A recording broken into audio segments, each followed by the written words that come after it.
এই অঙ্কটা আগে বেসিক নিয়মে কিভাবে হয় সেটা শিখে নিই, তারপর শর্ট ট্রিক্স দিয়ে শিখব। ৫ টাকা ও ১০ টাকার ৮০টি নোট আছে। কটা করে নোট আছে জানি না।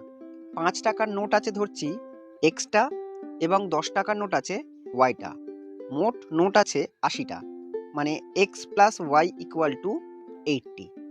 আর কি বলছে, মোট টাকার পরিমাণ মূল্যটা হচ্ছে ৬০০ টাকা। ৫ টাকার নোট যদি এক্সটা হয় মোট মূল্য কত হবে? 5 ইন্টু এক্স। ১০ টাকার নোট যদি ওয়াইটা হয় মূল্য কত হবে? 10 ওয়াই।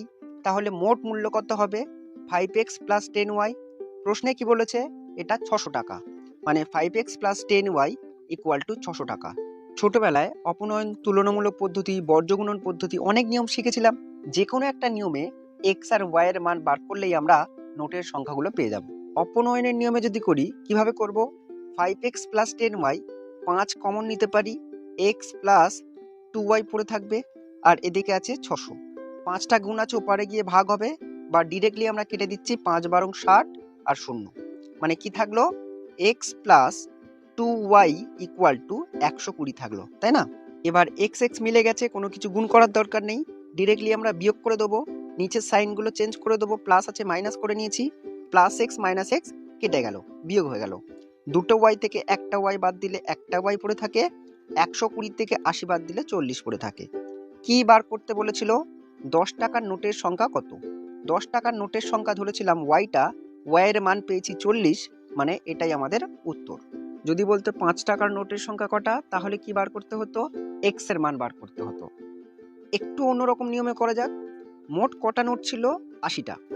৮০টার ৮০টাই যদি ৫ টাকার নোট হতো, ক টাকা হতো? ৫ ইন্টু ৮০, ৫ আসতে ৪০ আর 0, মানে ৪০০ টাকা হতো।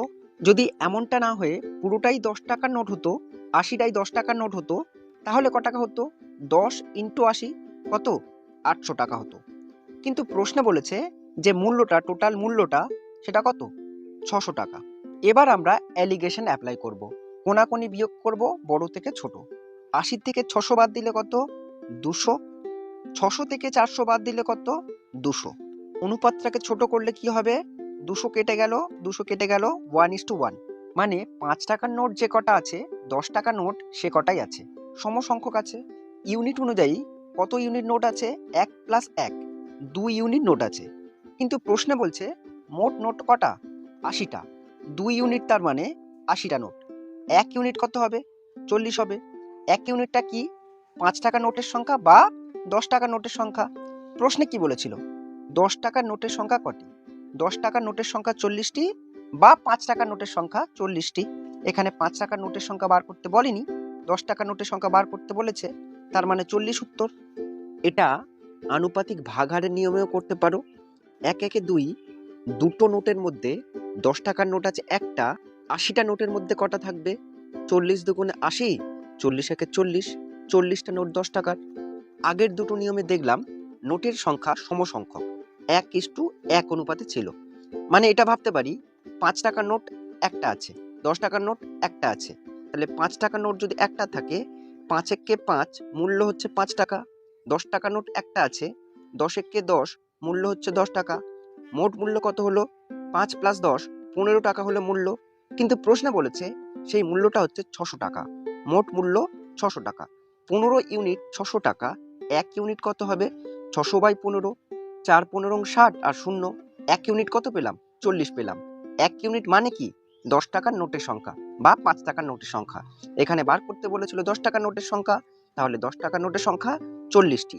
নিয়মগুলো থেকে একটু যদি উপকৃত হয়ে থাকো, অবশ্যই লাইক করে দিও। আর এরকম আরো ভিডিও পেতে আমাকে ফলো বা সাবস্ক্রাইব করে রাখতে পারো। ভিডিওটা দেখার জন্য অনেক অনেক ধন্যবাদ।